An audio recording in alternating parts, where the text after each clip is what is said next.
चल दोस्तों, आज की इस वीडियो में हम जानेंगे क्लास 12 के फिजिक्स के पहले चैप्टर जो है ना, जिसका नाम है विद्युत क्षेत्र तथा आवेश। इस चैप्टर के जितने भी इंपॉर्टेंट ऑब्जेक्टिव क्वेश्चन है उन सारे को हम लोग क्लियर करेंगे। अब देखिए, फिजिक्स, केमिस्ट्री, बायोलॉजी, चाहे वो सोशल साइंस हो, किसी भी विषय का जो चैप्टर्स है ना, उन सारे चैप्टर का हम लोग ऑब्जेक्टिव पर फोकस करेंगे। क्यों? क्योंकि देखिए वो होता क्या ना कि आपके एग्जाम में 250 नंबर, मतलब यदि 500 का एग्जाम है ना तो 250 नंबर का आपका ऑब्जेक्टिव है। ऑब्जेक्टिव इस बार जिस बच्चे का हीरो हो गया ना, याद रखिएगा उसका रिजल्ट भी हीरो हो जाएगा। इसलिए ऑब्जेक्टिव पर फोकस करना बड़ी जरूरी है। तो अब चैप्टर वाइज हम लोग क्या करते हैं, ऑब्जेक्टिव समझ लेते हैं। अभी कौन सा बड़ी इंपॉर्टेंट जो आपके एग्जाम में लड़ने के चांसेस बनते हैं उस चीज पर हम लोग फोकस करेंगे और सारी बातें समझते चलेंगे। देखिए पहला क्वेश्चन क्या है, आपके फिजिक्स के पहले चैप्टर्स का नाम विद्युत क्षेत्र तथा आवेश है। मतलब इसमें तीव्रता के बारे में जानना और आवेश के बारे में जानना है। विद्युत क्षेत्र क्या होता है, किसी के और के क्षेत्र में आप घुस जाइएगा तो बल लगाएगा, जो बल लग रहा है उसी को विद्युत क्षेत्र हम लोग कहते हैं। आवेश क्या है, तो दो वस्तु को रगड़ेंगे आवेश निकल जाएगा, यही ना होता है भैया। आगे देखो क्वेश्चन समझते हैं। अब देखो, बोले कि हवा में एप्सिलॉन आर का मान क्या होता है। एप्सिलॉन आर क्या होता है, अपेक्षिक प्रवैद्युतता होता है। इसका सूत्र अगर लेकर चलेंगे ना तो एप्सिलॉन नॉट का सूत्र होता है एप्सिलॉन बटा एप्सिलॉन नॉट। इसको बोलेंगे एप्सिलॉन आर, इसको बोलेंगे एप्सिलॉन, इसको बोलेंगे एप्सिलॉन नॉट। क्या बोलेंगे? Epsilon not. ठीक है ना, ये सारी बातें आपको समझ में आनी चाहिए विस्तार से। अब देखो, यही होता है अपेक्षिक प्रवैद्युतता। इसका हवा में मान हमेशा एक होता है। क्या होता है? एक। हवा में, याद रखिएगा, कहा हवा में इसका मान कितना होता है? एक होता है। इसको पढ़ेंगे अपेक्षिक प्रवैद्युतता। अपेक्षिक प्रवैद्युतता किसे कहेंगे? देखो, हई माध्यम की प्रवैद्युतता होता है, हई ये आपका आकाश की प्रवैद्युतता, मतलब शून्य निर्वात की प्रवैद्युतता होता है। अब देखो, हई जो होता है एप्सिलॉन नॉट, एप्सिलॉन नॉट का जो मान होता है वो होता है 8.85 गुना 10 का पावर -12। ध्यान दीजिएगा, कूलॉम प्रति न्यूटन मीटर स्क्वायर, चाहे इसको लिखी जाती है फैराडे प्रति मीटर। मतलब क्या लिख सकते हैं? एफ एम पावर -1 भी लिख सकते हैं। यहां से ये सब चीज समझिए।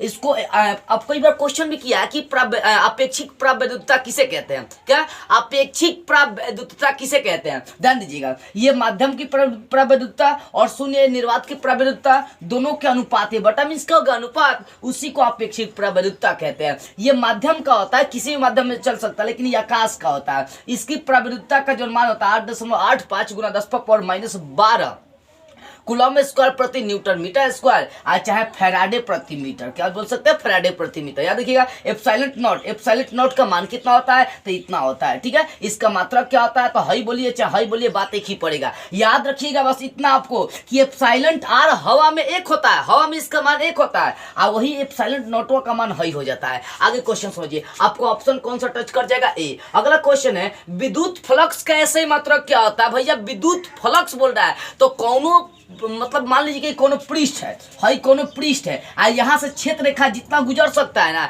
इसी को विद्युत फ्लक्स हम लोग कहते हैं। तो बोल रहा है विद्युत फ्लक्स कैसे मतलब क्या होता है, तो आपको मालूम होना चाहिए कि विद्युत फ्लक्स को हम लोग फाई से सूचित करते हैं। अब फाई का सूत्र होता है ई ए कॉस थीटा। अब सोचिए ई क्या है, तो विद्युत क्षेत्र की तीव्रता है, तो इसका ऐसे मात्रक होता है न्यूटन प्रति कूलॉम। क्या होता है? न्यूटन प्रति कूलॉम। विद्युत क्षेत्र की तीव्रता का ऐसे मात्रक न्यूटन प्रति कूलॉम। आई आपका एक क्या है? क्षेत्रफल है, तो क्षेत्रफल का क्या हो जाएगा? Metre square. यानी अगर इसको सजाएंगे तो हो जाएगा न्यूटन मीटर स्क्वायर प्रति कूलॉम। इसी को लिखी जाती है फैराडे प्रति मीटर। क्या लिखते हैं? सॉरी, इसको हम लोग लिख सकते हैं फैराडे प्रति मीटर, इसमें आपको नहीं पढ़ना है। इसी को हम लोग लिख सकते हैं न्यूटन मीटर स्क्वायर प्रति कूलॉम। इसको लिख सकते हैं वोल्ट मीटर भी हम लोग लिख सकते हैं, वोल्ट मीटर इसको लिख सकते हैं। यानी विद्युत फ्लक्स का ऐसे मात्रक ये भी हो सकता है न्यूटन मीटर स्क्वायर प्रति कूलॉम, नहीं तो वोल्ट मीटर VM भी हो सकता है। याद रखिएगा, ठीक है ना। देखो क्वेश्चन, विद्युत फ्लक्स का ऐसे मात्रक क्या होता है? बोला है कि ohm metre, ampere metre, volt metre या वोल्ट प्रति मीटर।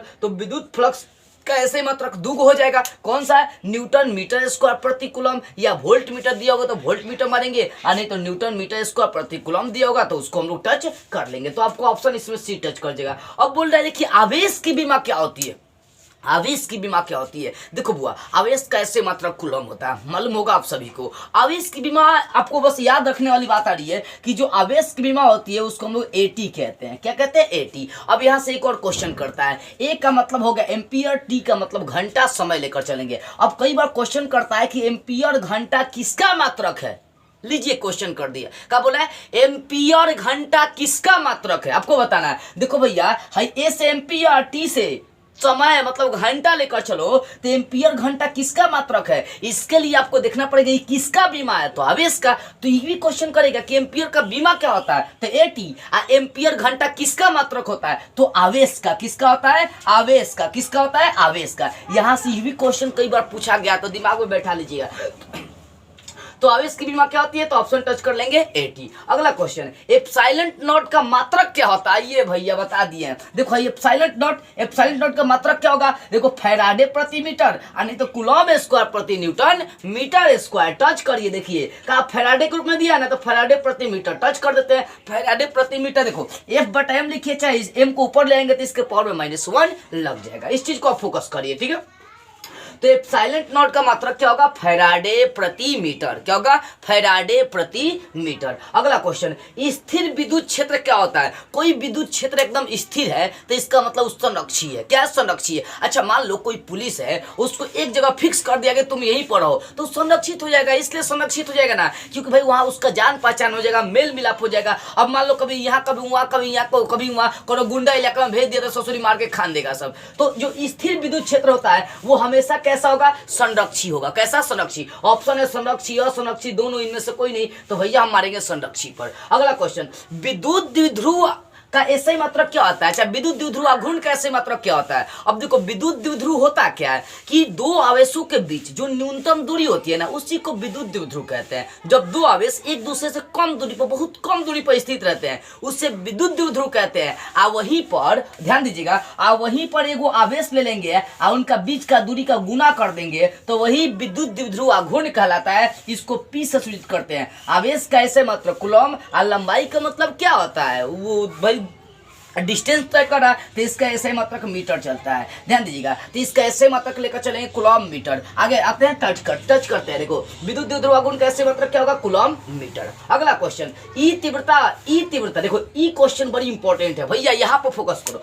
है जो 7 नंबर 8 नंबर क्वेश्चन दिया है ना, ये आंख मूंद कर ले लीजिए कि दोनों में से एक आपकी आ रहा है, क्योंकि ये न्यूमेरिकल टाइप का क्वेश्चन है। कौन ऐसा एग्जाम ना होगा कि ना पूछल है, बड़ी इंपॉर्टेंट पड़ता है, दिमाग में इसको बैठाइएगा। देखिए बोला है कि ई वेक्टर तीव्रता के विद्युत क्षेत्र में पी वेक्टर द्विध्रुव आघूर्ण वाले विद्युत द्विध्रुव पर लगने वाला बल आघूर्ण आपको बताना है। अब यहां पर समझिएगा ध्यान से, इसको हम लोग कैसे सॉल्व करेंगे।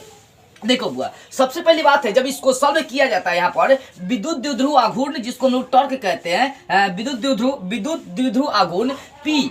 ध्यान दीजिएगा, यहाँ बोल रहा है कि लगने वाला बल आघूर्ण को टॉर्क भी कहा जाता है। ये टॉर्क हो गया। इसका जब सूत्र निकाली जाती है ना, हल करी जाती है, तो इसका आता है पी साइन थीटा मान आता है। क्या होता है, साइन थीटा। आप वेक्टर में पढ़ चुके हैं कि जो साइन थीटा आता है ना, वो क्रॉस प्रोडक्ट होता है। तो जब भी इसको साइन हटाएंगे तो P vector cross E vector हो जाएगा। यानी ये वाला पूछ रहा है कि बल आघूर्ण क्या होगा, जब ई वेक्टर का तीव्रता हो और जब पी वेक्टर का विद्युत द्विध्रुव आघूर्ण हो, तो उनके बीच टॉर्क का मान मतलब बल आघूर्ण का मान क्या होगा। तो यार देखिए, पहले पी आएगा उसके बाद ई आएगा। ई नहीं कि पहले ई लिख दिए, अच्छा वहां वेक्टर का सिंबल लगा नहीं लगाया, ऑप्शन गलत हो जाएगा। देखिएगा, या तो आपको हाई टच करना, हाई दिया होगा तो ई टच करेंगे। मत देखो एग्जाम में क्या होगा, अगर ये दिया होगा तो ये नहीं देगा, अगर ये दिया होगा तो ये नहीं देगा। तो यहाँ पर पहले पी आएगा उसके बाद ई आएगा। लेकिन ध्यान देने वाली बात है कि वहां पर क्रॉस होनी चाहिए, गुना होनी चाहिए, तब जाकर वो सही होगा। देखो ई वेक्टर तीव्रता के विद्युत क्षेत्र में पी वेक्टर द्विध्रुव आघूर्ण वाले विद्युत द्विध्रुव पर लगने वाला बल आघूर्ण, तो P vector cross E vector. Option देखिए, चारों ऑप्शन किस किस टाइप से दिया है, तो हमें भैया जिससे मतलब है उसी से ना रखेंगे, ऑप्शन ए सही हो जाएगा। अगला क्वेश्चन बड़ी इंपॉर्टेंट,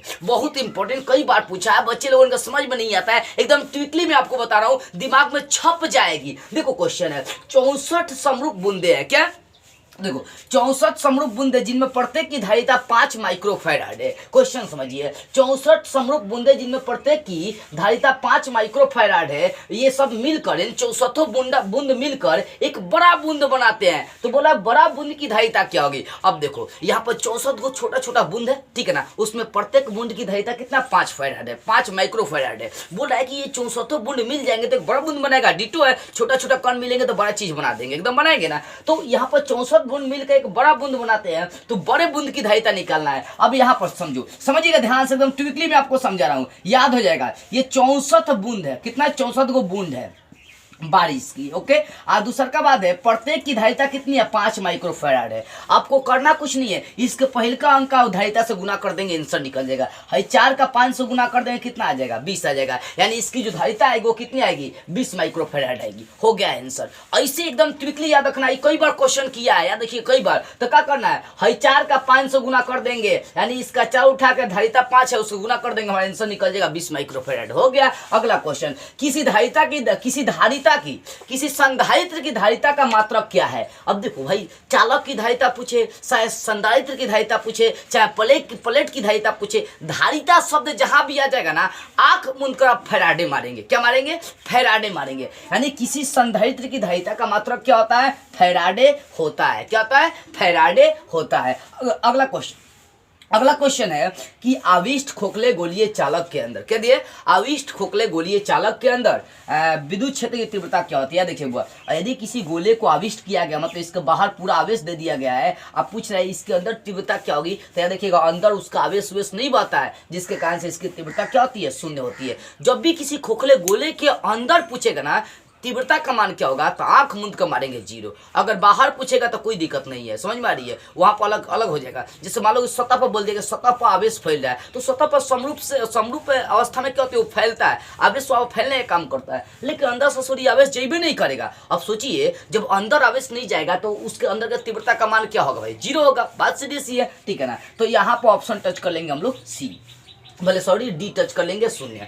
अब इस तरह से पहले चैप्टर का 10 इंपॉर्टेंट ऑब्जेक्टिव क्वेश्चन है। याद रखिएगा, इस चैप्टर में इससे ज्यादा कहीं क्वेश्चन ही नहीं आएगा। बड़ी मतलब मेहनत के बाद ही सब छाटा गया ऑब्जेक्टिव क्वेश्चन। आपके एग्जाम में ज्यादातर लड़ने के चांस बनेंगे, संभावनाएं बनती है, ठीक है ना। इसको बढ़िया से याद कर लीजिएगा। क्या नहीं याद होगा यार, इतना बहुत बड़का आप गाना याद कर लेते होंगे, बहुत बड़का आप शायरी याद कर लेते होंगे। आई 10 ऑब्जेक्टिव क्वेश्चन को समझ में आ ही गई होगी। जिगर ठाकुर का वो गाना आया है, चांद वाला मुखड़ा लेके चलो ना बाजार में, मेकअप वाला मुखड़ा लेके चलो ना बाजार में। देखिए, कहने का मतलब है कि इतना बड़ा आपको गाना याद हो जा रही है, लेकिन ये सब चीज आपको समझ में नहीं आएगी, दिमाग में बैठे ही क्या नहीं समझ में आएगा यार। दुनिया में हर चीज को आप थोड़ा सा मेहनत करना है, थोड़ा सा इसको लिख लीजिएगा, लिख कर उसके बाद बैठ के पढ़िए, सिंपली बैठ कर थोड़ा सा इसको रिवीजन कर लीजिए, हो गया आपको याद। एग्जाम नजदीक है तो भाई पढ़ना भी जरूरी है। तो चलिए आज की इस वीडियो में इतना ही, अगले वीडियो में हम लोग ठीक इसके अगले वाले चैप्टर को स्टार्ट करते हुए फिर मिलेंगे।